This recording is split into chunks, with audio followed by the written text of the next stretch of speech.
Hello everyone, welcome back to my channel. हम लोग यहाँ पर सीबीएसई टर्म 2 केमिस्ट्री को कवर कर रहे हैं, जिसके लिए हम लोग टर्म 2 का पहला चैप्टर कंप्लीट कर चुके हैं, इलेक्ट्रोकेमिस्ट्री। हम लोगों ने काफी अच्छे से 4 लेक्चर्स में इलेक्ट्रोकेमिस्ट्री कंप्लीट किया।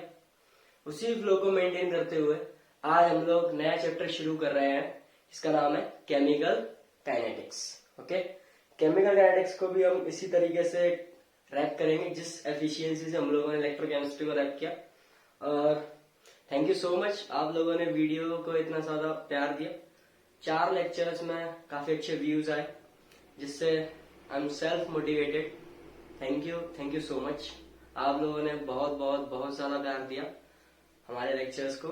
तो इसी तरीके से हम लोग आगे भी लेक्चर्स बनाएंगे और अभी भी बना रहा हूँ।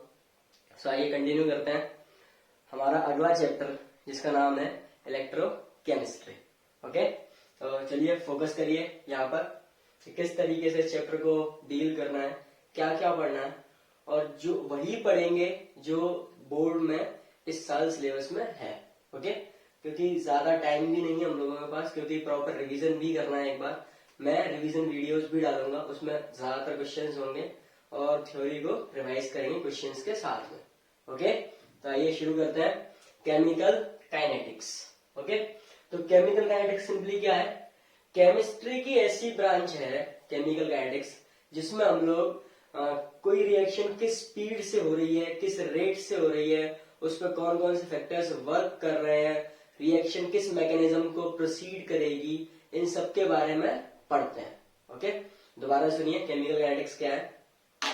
केमिस्ट्री की ऐसी ब्रांच है जिसमें हम लोग रिएक्शन की स्पीड को पढ़ते हैं। आप लोग रिकॉल कीजिए, याद कीजिए, हम लोगों ने थर्मोडायनेमिक्स पढ़ा था। थर्मोडायनेमिक्स में हम लोग रिएक्शन की फीजिबिलिटी पढ़ा करते थे। क्या पढ़ते थे? रिएक्शन की फीजिबिलिटी, कि रिएक्शन होगी कि नहीं होगी। ठीक है, लेकिन केमिकल काइनेटिक्स में हम लोगों को क्या पढ़ना है? केमिकल काइनेटिक्स में हमको पढ़ना है कि रिएक्शन किस स्पीड से होगी, किस स्पीड से होगी, किस रेट से होगी। ठीक है, उसकी स्पीड क्या रहेगी, उसकी रेट क्या रहेगी, किस रेट से रिएक्शन होगी। मतलब रेट का मतलब है कितना रिएक्टेंट प्रोडक्ट में कन्वर्ट होगा। हम ये बता पाएंगे कि टाइम के साथ, जैसे जैसे टाइम बढ़ेगा रिएक्शन का, उस टाइम के साथ प्रोडक्ट में कितना कन्वर्ट हो रहा है कोई रिएक्टेंट। इन सब के बारे में कौन बताता है? केमिकल काइनेटिक्स बताएगी। ओके, और कैसे बताएगी उसके लिए हम लोग लॉज वगैरह अभी सीखेंगे, क्या थ्योरीज होंगी वो भी सीखेंगे। तो नॉर्मली केमिकल काइनेटिक्स क्या है? केमिस्ट्री की ऐसी ब्रांच जिसमें हम लोग क्या पढ़ेंगे? रिएक्शन की स्पीड पढ़ेंगे, रिएक्शन के रेट पढ़ेंगे, और कौन कौन से फैक्टर्स हैं जो रेट ऑफ रिएक्शन को अफेक्ट करेंगे, किन किन फैक्टर्स से रिएक्शन की रेट अफेक्ट होगी, या फिर किस मैकेनिज्म को फॉलो करके कोई रिएक्शन हुई है।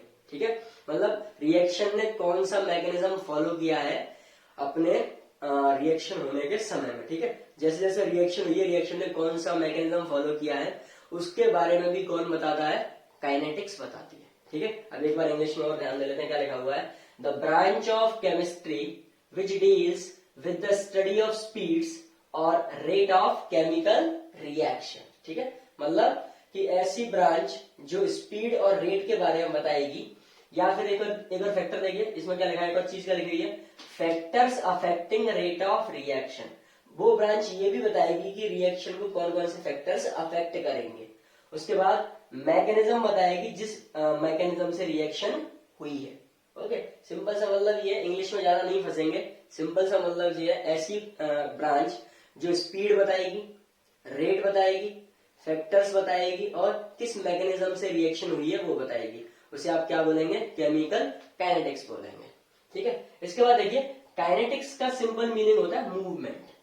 क्या मतलब होता है? काइनेटिक्स का मतलब होता है मूवमेंट, और वही हम लोग बोल रहे हैं। स्पीड का मतलब भी मूवमेंट, रेट को भी आप किससे लगाते हो? मूवमेंट से बता सकते हो। तो काइनेटिक्स का सिंपल मतलब आप क्या समझेंगे? मूवमेंट समझेंगे। ओके, एक अनदर फैक्टर है केमिकल काइनेटिक्स का, वो ये है कि केमिकल काइनेटिक्स आपको ये भी बताता है कि कोई रिएक्शन खत्म होने में कितना समय लेगी। ठीक है, कोई भी रिएक्शन कंप्लीट होने में कितना टाइम लेगी, ये भी कौन बताएगा आपको? काइनेटिक्स बताएगी। और कैसे बताएगी? हम आगे सवाल जब करेंगे, थ्योरी जब आगे आगे सीखते जाएंगे, तो पता चल जाएगा कि किस तरीके से काइनेटिक्स वर्क करती है। तो अभी तक हम लोगों ने दो फैक्टर पढ़ लिए, मतलब दो पॉइंट पढ़ लिए काइनेटिक्स को लेकर। पहला क्या कि ये स्पीड बताती है, ये रेट बताती है, ये factors affecting rate of reaction बताता है, मैकेनिज्म किस मैकेनिज्म से रिएक्शन हुई है ये भी कौन बताता है, काइनेटिक्स बताता है। दूसरा पॉइंट ये बोला कि काइनेटिक्स ये भी बताता है कि कितने टाइम में रिएक्शन कंप्लीट हो जाएगी। ठीक है, कितने टाइम में रिएक्शन कंप्लीट हो जाएगी। ओके, तो ये दो पॉइंट आप आई होप आपको समझ में आए होंगे। अगली चीज देखिए, अब हम बार बार रेट ऑफ रिएक्शन की बात कर रहे हैं, तो रेट ऑफ रिएक्शन है क्या, ठीक है, इसके बारे में चर्चा कर लेते हैं। कि हमने बोला कि ये स्पीड बताती है, रेट ऑफ रिएक्शन को बताती है, ठीक है। उसके बाद हमने बोला factors affecting rate of reaction बताती है। तो ये रेट ऑफ रिएक्शन ही क्या है, चलो इसी को पढ़ लेते हैं। ठीक है, तो देखो रेट ऑफ रिएक्शन क्या है। रेट ऑफ रिएक्शन को हम बार बार रेट ऑफ रिएक्शन नहीं बोलेंगे। आप एक बार ध्यान रख लीजिए, इस पूरे चैप्टर में जब तक मैं इस चैप्टर को खत्म नहीं कर देता हूं, हमेशा रेट ऑफ रिएक्शन को मैं ROR बोलूंगा। क्या बोलूंगा, ROR, जिससे टाइम भी बचेगा और जल्दी याद भी हो जाएगा। ROR means rate of reaction. ठीक है, तो रेट ऑफ रिएक्शन का मतलब क्या है, सिंपली आप रेट को कैसे मेजर करते हो, पर यूनिट टाइम में कोई भी चीज में कितना चेंज आ रहा है उसी को रेट कहते हैं। पर यूनिट टाइम में किसी भी चीज में कितना चेंज आ रहा है उसी को हम रेट बताते हैं। बताते कि नहीं बताते, कि पर यूनिट टाइम में कोई वैल्यू, कोई बॉडी कितना आगे चली उसे भी आप रेट बोलते हो, लेकिन आप उसे स्पीड कह देते हो। ठीक है, तो उसी तरीके से हम लोग रेट ऑफ रिएक्शन को भी डिफाइन कर रहे हैं। क्या है, it is the change in concentration of any one of the reactant और product in per unit time. Reactant और प्रोडक्ट में, सुन लो ध्यान से, रिएक्टेंट और प्रोडक्ट की कंसेंट्रेशन में पर यूनिट टाइम में जितने चेंजेस आते हैं, एक बार और सुनिए, रिएक्टेंट और प्रोडक्ट की कंसेंट्रेशन में पर यूनिट टाइम में जितना चेंज आता है उसी को आप क्या बोल देते हैं, रेट ऑफ रिएक्शन बोल देते हैं।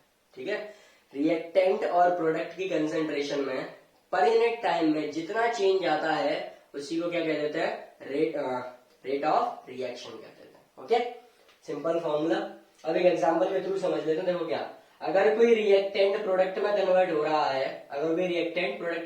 है, तो उसके लिए ROR कैसे लिखा जाएगा, देखो। अब एक चीज देखो यार, ध्यान से देखना, मान के चलो शुरुआत में केवल रिएक्टेंट ले रखा था, अब रिएक्टेंट ने रिएक्ट करना शुरू नहीं किया है। ठीक है, तो मान के चलो मैंने उसकी कंसेंट्रेशन 100 मान ली, 100 मोलर उसकी कंसेंट्रेशन ले ली। ठीक, अब जैसे ही वो रिएक्ट होना शुरू करेगा तो टाइम के साथ साथ रिएक्टेंट तो घटने लगेगा ना, टाइम के साथ साथ रिएक्टेंट घटने लगेगा और टाइम के साथ साथ प्रोडक्ट बढ़ने लगेगा। यही तो होगा, धीरे धीरे रिएक्टेंट खर्च होने की कंडीशन में आएगा और प्रोडक्ट बनने की कंडीशन में आता जाएगा, बढ़ता जाएगा और रिएक्टेंट कम होता जाएगा। तो आपको पता है, जब कोई भी चीज की रेट कम होती है तो उसे माइनस साइन से दिखा देते हैं, और जब किसी चीज की रेट बढ़ रही होती है तो उसे प्लस साइन से दिखा देते हैं। ठीक है, तो जितनी रेट से रिएक्टेंट कम हो रहा होता है, जितनी रेट से रिएक्टेंट कम हो रहा होता है उतनी रेट से प्रोडक्ट बन रहा होता है। जितनी रेट से रिएक्टेंट कम हो रहा होता है उतनी ही रेट से प्रोडक्ट बन रहा होता है। तो उस वजह से जब मैं रेट ऑफ रिएक्शन लिखूंगा इस रिएक्शन के लिए, तो वो क्या होगी, देखो भाई सिंपल, अभी हम प्लस माइनस में नहीं जा रहे, केवल रेट लिख के देखते हैं। ठीक है, तो रेट क्या होगी, रेट हमने बताया कि change in concentration of reactant और change in concentration of product per unit time. ठीक है, तो चेंज किससे दिखाते हैं, dy/dt से दिखाते हैं, dy/dt से चेंज दिखाते हैं। अब हम चेंज किस में दिखा रहे हैं, रिएक्टेंट की कंसेंट्रेशन में, तो इसलिए मैंने यहाँ पे क्या लिखा, dy/dt of R is equals to dy/dt of product. अभी बोला कि जितनी रेट से रिएक्टेंट कम हो रहा होगा उतनी रेट से प्रोडक्ट बन रहा होगा, तो मतलब दोनों की रेट तो बराबर रहेंगी, हर कंडीशन पर दोनों की रेट क्या रहेंगी, बराबर, क्योंकि प्रोडक्ट की रेट डिपेंड करती है रिएक्टेंट पर। ठीक है, तो रिएक्टेंट जितनी जैसे जैसे घट रहा होगा वैसे वैसे प्रोडक्ट बन रहा होगा। ठीक है, तो इसलिए हम लोगों ने क्या किया, दोनों की रेट को पहले बराबर किया। बस माइनस और प्लस साइन दिखाने का मतलब सिंपल सा केवल इतना है कि टाइम के साथ साथ जब कोई वैल्यू घटती है तो उसे माइनस साइन से दिखाते हैं, और जब टाइम के साथ साथ कोई वैल्यू जब बढ़ती है तो उसे किससे दिखाते हैं, पॉजिटिव साइन से दिखाते हैं। ओके, तो ये टाइम के साथ साथ रिएक्टेंट घटेगा इसलिए यहाँ पे माइनस साइन दिखा दिया रेट के साथ, और टाइम के साथ साथ प्रोडक्ट बढ़ेगा इसलिए उसकी रेट के साथ क्या दिखा दिया, पॉजिटिव साइन दिखा दिया। ओके, सिंपल सा मतलब ये है कि रिएक्टेंट की रेट और प्रोडक्ट की रेट हमेशा क्या रहती है, बराबर रहती है, बस साइन से ऑपोजिट रहती है।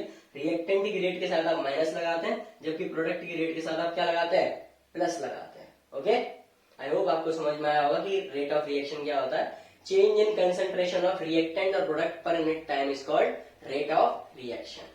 मतलब समय के साथ साथ रिएक्टेंट और प्रोडक्ट की कंसंट्रेशन में जो चेंजेस होते हैं उसी को आप क्या कहते हैं, रेट ऑफ रिएक्शन कहते हैं। अब सिंपली उसे हम क्या बोलेंगे, ROR कहेंगे। इसके बाद आप देखिए एक और फॉर्मूला होता है रेट ऑफ रिएक्शन को कैलकुलेट करने का, वो ये है कि rate of reaction with respect to particular species. एक स्पेसी के रिस्पेक्ट में जब आप ROR लिखते हैं तो उसका फॉर्मूला क्या होता है। एक स्पेसी का मतलब रिएक्टेंट साइड अगर 2 स्पेसीज हो और प्रोडक्ट साइड भी 2 या 3 स्पेसीज हो। अब आपसे पूछा जाए किसी एक स्पेसी की रेट बताओ क्या होगी, किसी एक स्पेसी की या एक रिएक्टेंट या एक प्रोडक्ट की रेट बताओ कितनी होगी, तो उसके लिए क्या फॉर्मूला होगा वो देखिए कि उस पर्टिकुलर स्पेसी की रेट ऑफ रिएक्शन अपॉन उसकी स्टोइकोमेट्रिक कोएफिशिएंट, उसका स्टोइकोमेट्रिक कोएफिशिएंट। अब स्टोइकोमेट्रिक कोएफिशिएंट क्या होता है, किसी भी स्पेसी के आगे जो आप नंबर्स लगाते हो ना, 2, 2NH3, 4NO2 वगैरह वगैरह जो आप करते हैं उसका आप क्या कहते हो, स्टोइकोमेट्रिक कोएफिशिएंट कहते हो। ठीक है, मतलब स्पेसी के आगे जो आप नंबर्स लिखे हुए देखते हो रिएक्शन में, वो क्या होता है, स्टोइकोमेट्रिक कोएफिशिएंट होता है। ठीक है, तो जब आपको किसी एक स्पेसी के लिए ROR निकालनी होती है तो क्या होता है, rate of reaction with respect to particular species upon में स्टोइकोमेट्रिक कोएफिशिएंट। उस स्पेसी की rate of reaction divided by उसका स्टोइकोमेट्रिक कोएफिशिएंट। तो आप चेक करो जरा ध्यान से, मैंने अभी ये रिएक्शन ली है, एक जनरल रिएक्शन लिख ली जो कुछ इस तरीके से लिखी हुई है, AA plus BB gives us CC plus DD। यहाँ पे आप एक चीज चेक करो, ये जो स्मॉल a है और ये जो स्मॉल b है, स्मॉल c और स्मॉल d, ये सारे के सारे ही क्या है, ये सारे के सारे ही क्या हैं, ये सारे के सारे ही स्टोइकियोमेट्रिक कोएफिशिएंट है।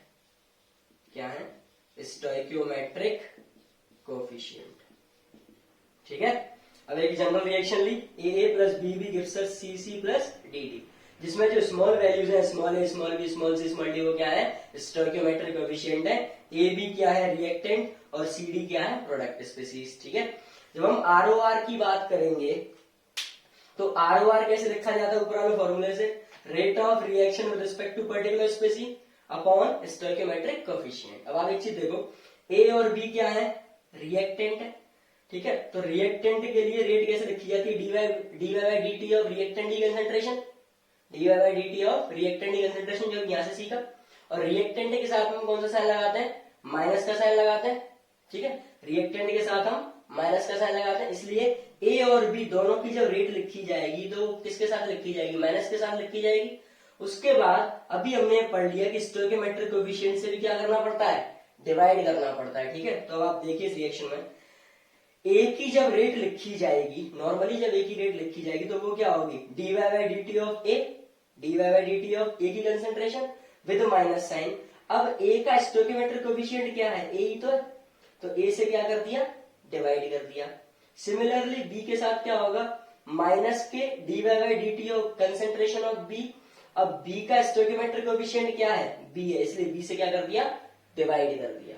फिर हमने अभी भी सीखा कि प्रोडक्ट की कंसंट्रेशन के साथ क्या लगाते हैं, प्लस साइन लगाते हैं। तो सी और डी क्या है, प्रोडक्ट है। सी और डी अगर प्रोडक्ट है तो कैसे लिखा जाएगा, dy by dt of concentration of C, dy by dt of concentration of C, plus का साइन आ गया। अब सी का कोएफिशिएंट क्या है, स्मॉल सी, इसलिए स्मॉल सी से क्या कर दिया, डिवाइड कर दिया। ओके, ऐसे ही डी के लिए लिखेंगे कि dy by dt of concentration of D, और डी का स्टोइकोमेट्रिक कोएफिशिएंट क्या है, डी है, और प्रोडक्ट है डी, तो इसलिए साइन के साथ पॉजिटिव। अब यहाँ पे आप ये गलती मत करना कि डी से डी काट देंगे। अगर डी से डी काट दोगे फिर सवाल में कुछ नहीं रहेगा, फिर तो आप सवाल गलत करे आओगे और वो लिखना भी गलत होगा। ऐसे नहीं लिखते हैं, डी से डी नहीं कटेगा, ये डी स्टोइकोमेट्रिक कोएफिशिएंट है और dy by dt तो रेट बताता है। क्या बताता है, रेट बताता है। ओके, तो अब देखो टाइम के साथ साथ जब रिएक्टेंट घटता जा रहा है, टाइम के साथ साथ रिएक्टेंट जब घटता जा रहा है तो उसकी रेट को हम कहते हैं रेट ऑफ डिसअपीयरेंस। क्या कहते हैं, रेट ऑफ डिसअपीयरेंस, क्योंकि टाइम के साथ साथ डिसअपीयर होता जाएगा, कम होता जाएगा, इसलिए क्या बोलते हैं, रेट ऑफ डिसअपीयरेंस। वहीं सी और डी टाइम के साथ साथ बढ़ते जाएंगे, सी और डी टाइम के साथ साथ बढ़ते जाएंगे, इसलिए उसके लिए क्या बोल रहे हैं, रेट ऑफ फॉर्मेशन। क्या बोल रहे हैं, रेट ऑफ फॉर्मेशन या फिर अपीयरेंस, आप कुछ भी कह सकते हैं, रेट ऑफ अपीयरेंस भी कह सकते हैं और रेट ऑफ फॉर्मेशन भी कह सकते हैं, रेट ऑफ प्रोडक्शन भी कह सकते हैं।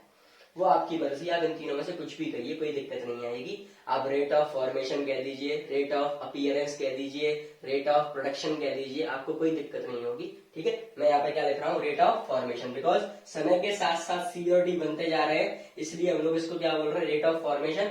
और समय के साथ साथ ए और बी घटते जाएंगे, इसलिए इसको क्या बोल रहे हैं, रेट ऑफ डिसअपियरेंस। बिकॉज थोड़ी देर मतलब समय के साथ साथ ये कम होते जा रहे हैं, इसलिए ये डिसअपियर होते जा रहे हैं, इसलिए इन्हें बोल रहे हैं रेट ऑफ डिसअपियरेंस, मतलब समय के साथ साथ कम हो रहे हैं। ओके, तो आई होप आपको इतनी सारा ये वाला पोर्शन आपको समझ में आया होगा। यहाँ पे सबसे पहले हमने बताया केमिकल काइनेटिक्स क्या होता है, केमिस्ट्री की ऐसी ब्रांच जो आपको स्पीड बताए, रेट बताए और factors affecting rate of reaction बताए, और किस मैकेनिज्म को फॉलो करके रिएक्शन हुई है वो बताए, उसे आप केमिकल काइनेटिक्स कहते हैं। और आपको ये भी बताया कि कितने टाइम में रिएक्शन कंप्लीट हो जाएगी, वो भी क्या होता है, काइनेटिक्स होता है। उसके बाद हम लोगों ने रेट ऑफ रिएक्शन बताया, तो रेट ऑफ रिएक्शन क्या था कि change in concentration of reactant and product per unit time.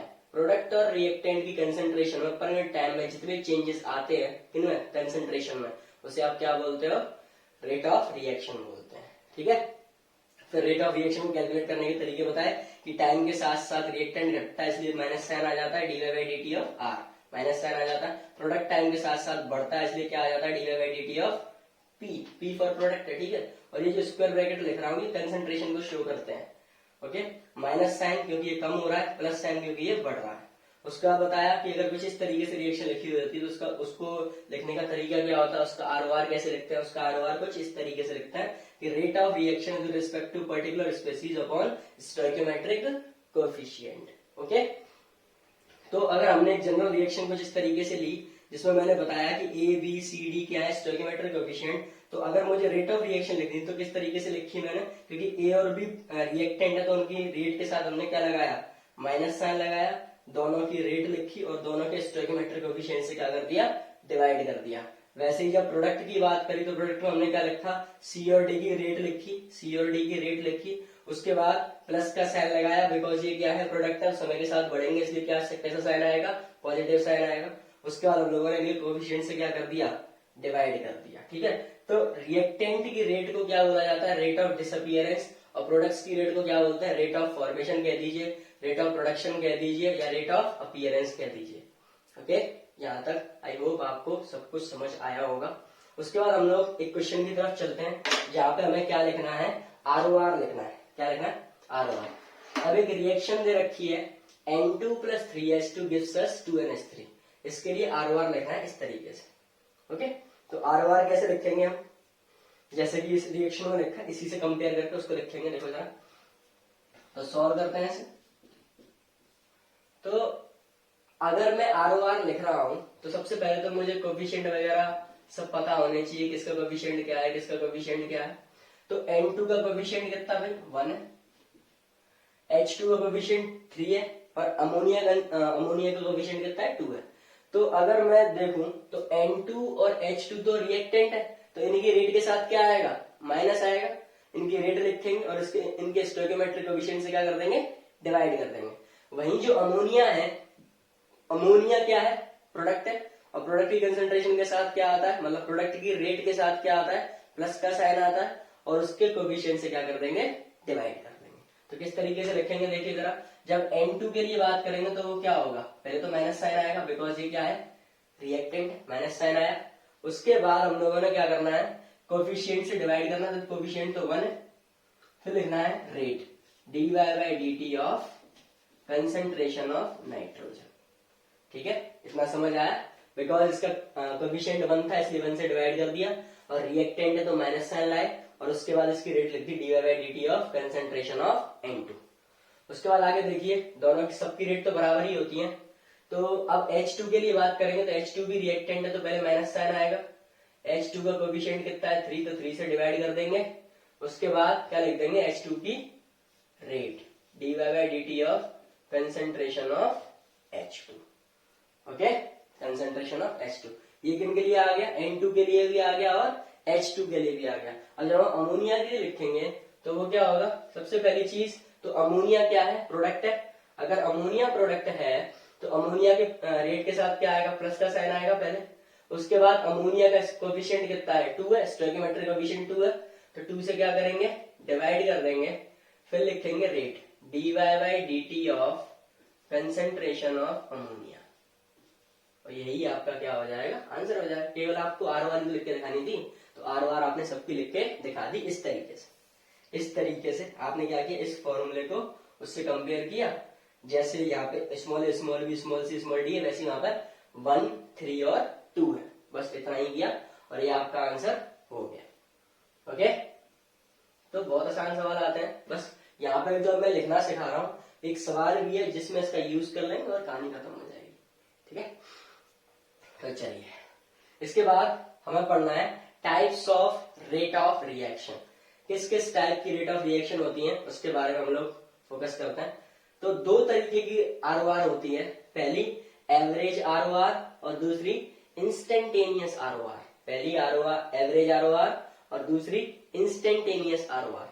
तो एवरेज क्या होता है, एवरेज आप सबको पता है कि जो टोटल जर्नी होती है, जैसे हम स्पीड की बात कर रहे हैं, एवरेज स्पीड क्या होता है, टोटल जर्नी में जो स्पीड थी उसका एवरेज लगा लिया करते थे, एवरेज स्पीड आया करती थी। सेम इसके साथ है कंसेंट्रेशन के साथ। जब आप किसी पूरी रेंज के लिए रेट निकाल रहे होते हैं, ओवरऑल रेंज के लिए रेट निकाल रहे होते हैं, तो उसे आप क्या कहते हैं, एवरेज रेट ऑफ रिएक्शन कहते हैं। क्या कह रहे होते हैं, एवरेज रेट ऑफ रिएक्शन कह रहे होते हैं। ओके, तो जब आप किसी ओवरऑल रेंज के लिए रेट ऑफ रिएक्शन निकाल रहे हो तो उसे बोलते हैं एवरेज रेट। और जब आप इंस्टेंटेनियस की बात करते हैं, इंस्टेंट का मतलब एक सिंपल पॉइंट, एक पॉइंट पे जब आपको रेट पूछी जाए तो उसे आप क्या बोलेंगे, इंस्टेंटेनियस पॉइंट। मतलब किसी एक एग्जैक्ट इंस्टेंट पे, मतलब आपसे बोल दिया जाए कि 2:35 पर 2:35 पे बताओ, मतलब 2:35 और 35 सेकंड में बताओ कि रिएक्शन कहाँ होगी। ठीक है, तो एकदम एग्जैक्ट इंस्टेंट की जब बात आ जाएगी ना, जब एग्जैक्ट इंस्टेंट की बात आ जाएगी तो वहां पे आप कौन सी रेट लगा रहे होंगे, इंस्टेंटेनियस रेट। एक पर्टिकुलर इंस्टेंट की बात जब करेंगे, ठीक है, जब एक पर्टिकुलर इंस्टेंट के लिए रेट ऑफ रिएक्शन निकाला जाएगा तो उसे आप क्या कह देंगे, इंस्टेंटेनियस रेट। अब एवरेज रेट का मतलब क्या होता है, फाइनल में से इनिशियल घटा दो और जितना टाइम पहुंचने लगा, जब शुरू किया था उन दोनों टाइम का डिफरेंस ले लो, आपके पास क्या आ जाता है, एवरेज आ जाता है। सब पे एवरेज निकालना आता है, तो आपको नॉर्मली क्या निकालना है, एवरेज निकालना है। जब आरओआर पूछा जाए तो एवरेज निकाल दो। ठीक है, उसके बाद जब इंस्टेंटेनियस आरओआर की बात आएगी तो उसके लिए तो इंस्टेंट का मतलब क्या होता है, डीवाई, बार बार रेट को क्या लिख रहे हैं, डीवाई बाई डी टी लिख रहे हैं, इसका मतलब slope, dy by D t slope होता है। ठीक है, अगर कंसंट्रेशन वर्सेस टाइम ग्राफ खींचा जाए तो कंसंट्रेशन वर्सेस टाइम ग्राफ का प्रत्येक पॉइंट का जो स्लोप होगा, प्रत्येक पॉइंट का जो स्लोप होगा वो हमेशा रेट देगा। प्रत्येक पॉइंट का जो स्लोप होगा वो हमेशा क्या देगा, रेट देगा। देखो जरा इस ग्राफ को, ये कंसंट्रेशन वर्सेस टाइम का ग्राफ है। मैं कहीं पे भी अगर स्लोप खींच देता हूँ, कहीं पे भी स्लोप खींच देता हूँ तो वो आपको क्या दे देगा, इंस्टेंटेनियस रेट दे देगा। ठीक है, कहीं भी अगर मैंने स्लोप खींच दिया तो वो आपको क्या दे देगा, इंस्टेंटेनियस रेट दे देगा। लेकिन वहीं अगर मैं पूरी ओवरऑल रेट की बात करूंगा, मतलब एवरेज रेट की बात करूंगा, तो मैं क्या कर रहा हूँ, C2 में से C1 घटाऊंगा, T2 में से T1 घटाऊंगा और दोनों को डिवाइड कर दूंगा। जो भी वैल्यू आएगी वो मेरी एवरेज रेट की वैल्यू आएगी। लेकिन अगर मैं किसी इंस्टेंट पर चला गया, किसी एक पॉइंट पर चला गया और मैं वहां पर क्या करने लगा, स्लोप खींचने लगा, स्लोप का मतलब d y by D t calculate करने लगा, तो मेरी वो रेट कौन सी आ रही होगी, इंस्टेंटेनियस रेट आ रही होगी। ठीक है, तो एवरेज रेट जब निकालते हैं तो एवरेज निकालते हैं वैल्यूज का, लेकिन जब इंस्टेंटेनियस की बात आती है तो आप क्या निकालते हो, स्लोप निकालते हो। और 2 पॉइंट फॉर्म में आपको स्लोप निकालना आता है, y2 माइनस y1 अपॉन में x2 minus x1। Okay, I hope average rate of reaction और इंस्टेंटेनियस रेट ऑफ रिएक्शन आपके पल्ले पड़ गया होगा कि किस तरीके से निकाल रहे हैं। एवरेज का मतलब सिंपल एवरेज निकालना होता है दो वैल्यूज के बीच में, ये आपको ग्राफ बना के दे रखा है। जब आप C2 माइनस C1 अपॉन में T2 माइनस T1 करेंगे तो आपको एवरेज रेट आ जाएगी। लेकिन जब आप इंस्टेंट की बात करेंगे तो आप यहाँ पे एक स्लोप निकालेंगे और जो स्लोप आ रहा होगा वही उस इंस्टेंट के लिए क्या होगा, रेट होगी। ठीक है, चलिए इसके बाद हम लोगों को क्या करना है, इसके बाद हम लोगों को ये सवाल करना है। ठीक है, सवाल करके देख लेते हैं। तो ये कुछ सवाल है, आप पढ़िए, एक सेकंड बस, इसका आंसर है। ओके, ठीक है, ठीक,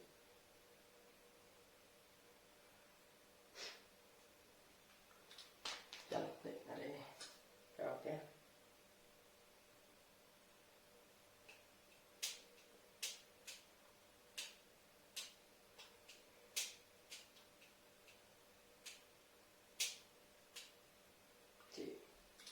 चलो देखते हैं, ऐसे आते रहते हैं मैसेज। देखो जरा, the decomposition of N2O5 at 318 Kelvin has been studied by the decomposition of N2O5। देखो जरा, अब आपको एक रिएक्शन दे रखी है, लेकिन रिएक्शन बोली नहीं है कैसे लिखनी है, रिएक्शन तो हमें खुद ही लिखनी है। तो देखो, डिकम्पोजिशन ऑफ N2O5, सबसे पहली चीज डिकम्पोजिशन ऑफ N2O5 की रिएक्शन हमें खुद से लिखनी है। Has been studied by monitoring the concentration of N2O5 in the solution. ठीक है, तो जो N2O5 का डिकम्पोजिशन था उसको स्टडी किया, कंसंट्रेशन ऑफ N2O5 सॉल्यूशन में देखी, तो हमें क्या पता चला, शुरुआत में जो N2O5 की कंसंट्रेशन थी, शुरुआत में जो N2O5 की कंसंट्रेशन थी वो कितनी थी, 2.33 मोल पर लीटर। 2.33 मोल पर लीटर कब, इनिशियली, शुरुआत में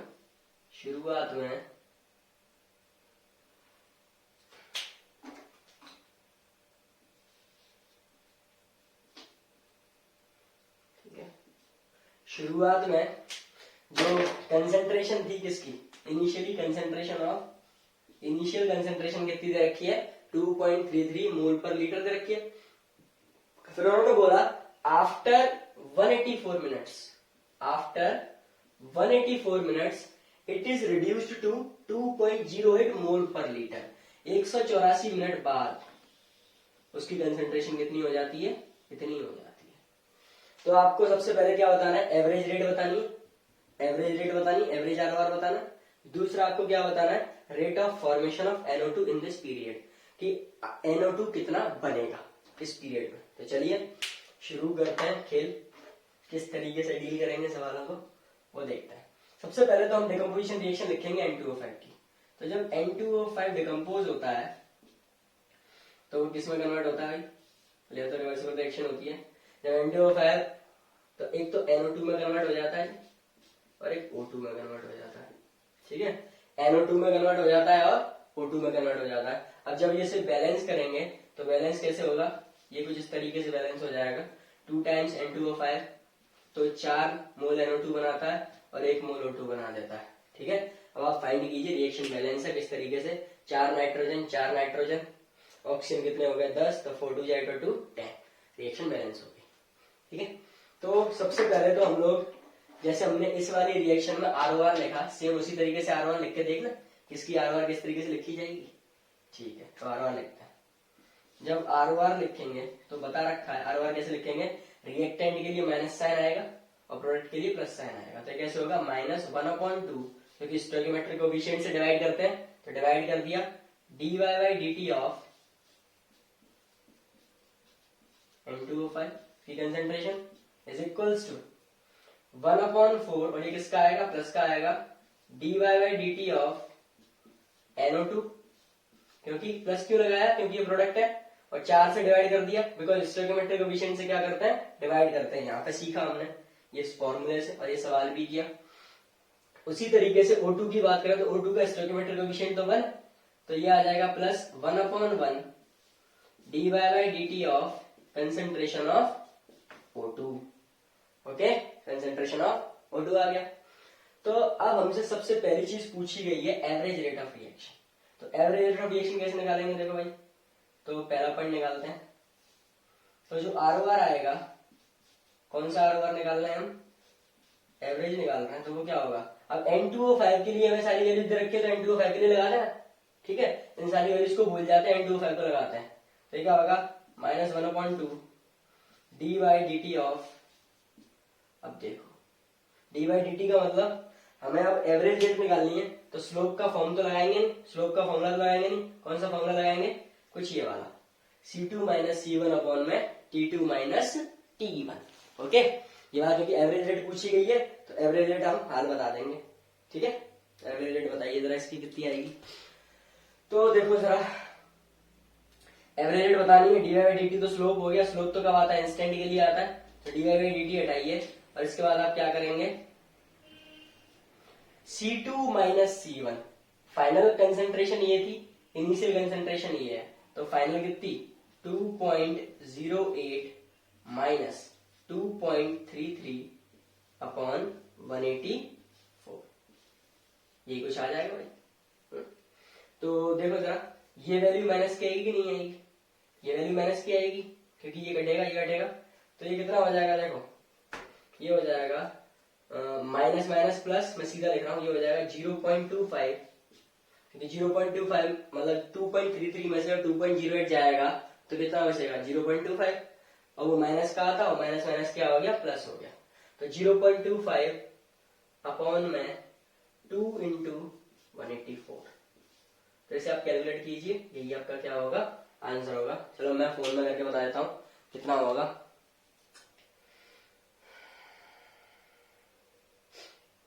आप भी कैलकुलेट कर लो, तो मैं ही बता देता हूँ। 0.25 डिवाइडेड बाई 2000,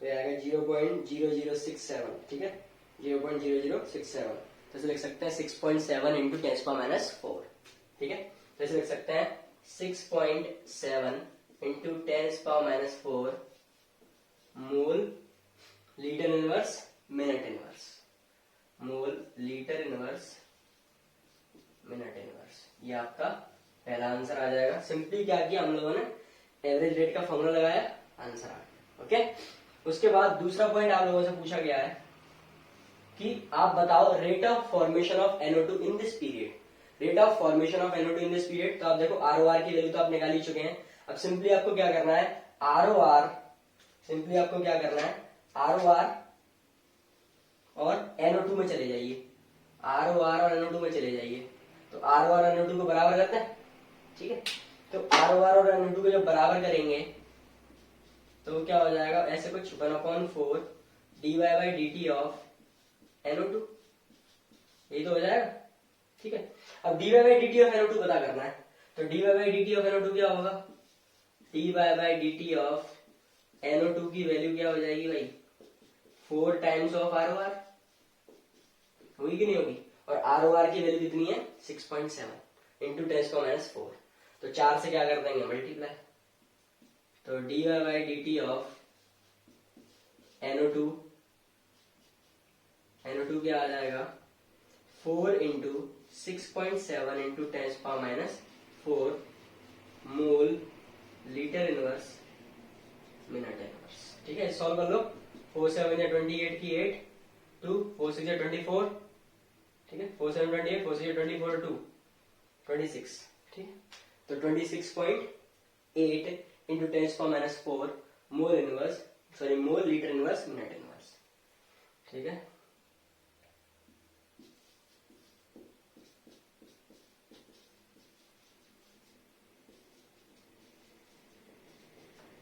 ये आपका दूसरा आंसर आ जाएगा, ठीक है। सिंपली हम लोगों ने क्या किया, पहले वाले क्वेश्चन में सबसे पहले हम लोगों ने ROR लिखा सबके लिए, उसके बाद हमें NO2 के लिए वैल्यूज पता थी इनिशियल और फाइनल, तो हम लोगों ने वहां से फॉर्मूला यूज किया और एवरेज रेट निकाल दी, ठीक है, तो एवरेज रेट कितनी है हमारी, इस तरीके से आई। अब आपको यूनिट में दिक्कत तो नहीं हो रही, यूनिट कैसे आएगी देखो जरा, कंसेंट्रेशन की यूनिट क्या थी, मोल पर लीटर, मतलब मोल लीटर इनवर्स थी, मोल लीटर इनवर्स थी, और नीचे टाइम किस में दे रखा था, टाइम दे रखा था मिनट में, तो नीचे क्या आ जाएगा, मिनट आ जाएगा, ऊपर आएगा मोल लीटर इनवर्स। जब मिनट ऊपर जाएगा तो मिनट में पावर -1 हो जाएगी, इस वजह से यूनिट क्या हो जाएगी, mole litre inverse minute inverse. तो हमारे पहले एवरेज रेट आ गई कुछ इस तरीके से। फिर सवाल में भी ये बोला था कि इस टाइम ड्यूरेशन में NO2 की रेट ऑफ फॉर्मेशन कितना था, NO2 का रेट ऑफ प्रोडक्शन कितना था, तो एवरेज रेट हमें बता दी, ऊपर वाले सवाल से हमने एवरेज रेट निकाली। हम लोगों ने क्या किया, ROR को और NO2 की रेट को क्या कर दिया, बराबर कर दिया, वैसे ही बराबर ही थी, लेकिन हम दोनों ने केवल क्या लिया, ROR लिया और NO2 लिया और कुछ नहीं लिया। तो ROR की वैल्यू हमें पता थी, और यहां से जब ये वैल्यू लिखी तो हमें पता चल गया कि जो dy/dt ऑफ NO2 है वो 4 टाइम्स ऑफ ROR है, ROR का 4 गुना है। तो हम लोगों ने क्या किया, सिंपल ROR की वैल्यू रख दी, सॉल्व कर लिया, आंसर आ गया। ओके, तो ये हो गया हमारा, क्या क्या हो गया, केमिकल काइनेटिक्स हो गया, रेट ऑफ रिएक्शन हो गया, टाइप्स ऑफ ROR हो गए, और ROR पे कुछ सवाल हो गए। ओके, चलिए अब नेक्स्ट टॉपिक की तरफ मूव करते हैं। आई होप आपको ये दोनों टॉपिक समझ में आए होंगे कि केमिकल काइनेटिक्स क्या है, इसके क्या क्या इफेक्ट हैं, ये हम लोगों ने समझा दिया। उसके बाद हम लोगों ने ROR बता दिया कि रेट ऑफ रिएक्शन क्या होती है, रेट ऑफ रिएक्शन को कैसे कैलकुलेट करते हैं और उसके टाइप्स बता दिए, और ROR को कैसे लिखते हैं वो भी एग्जाम्पल से सिखा दिया। उसके बाद हम लोगों ने एक सवाल भी कर लिया। मैं वैसे आगे पढ़ाने की सोच रहा था, इसलिए बोर्ड साफ भी किया, लेकिन अभी फिर ये सोचा कि अगर मैं कुछ टॉपिक्स को आगे बढ़ाता हूँ तो हमारी जो सीरीज है ना, जिस तरीके से मैं इस चैप्टर को कवर करूंगा वो थोड़ा सा डिस्टर्ब हो जाएगा। इसलिए आज की वीडियो को हम यहीं रैप कर रहे हैं। उसके बाद कल हम लोग कुछ ऑर्डर्स के लिए एक्सप्रेशन लिखना सीखेंगे, ऑर्डर एंड मोलिकुलरिटी क्या होती है ये सीखेंगे। उसके बाद इंटीग्रेटेड रेट एक्सप्रेशन की जीरो ऑर्डर रिएक्शन भी करेंगे कल। तो इस तरीके की सीरीज रहेगी। उसके बाद अगली वीडियो में फर्स्ट ऑर्डर रिएक्शन पे ही फुल फोकस रहेगा, क्योंकि ज्यादातर सवाल फर्स्ट ऑर्डर से ही आते हैं ज्यादातर। ठीक है, तो इस वजह से फर्स्ट ऑर्डर को एक बार एक ही लेक्चर में अच्छे से कंसंट्रेट करके पढ़ेंगे। ठीक है, तो आज की वीडियो को यहीं रैप करते हैं। आई होप आपको ये वीडियो पसंद आई होगी। If you like this video then please subscribe this channel because it's very helpful, और आपको काफी इंजॉय भी करेंगे आप लोग जब आप मुझसे और मेरे पढ़ाने से इंटरेक्ट करेंगे, आप इंजॉय कर रहे होंगे। So thank you so much, आपने वीडियो आखिरी तक देखा, और लाइक कीजिए, सब्सक्राइब कीजिए, शेयर प्लीज जरूर से जरूर कीजिए। आप लोगों ने जितना सपोर्ट अभी तक बनाया है आगे भी बना के रखिए। Thank you so much.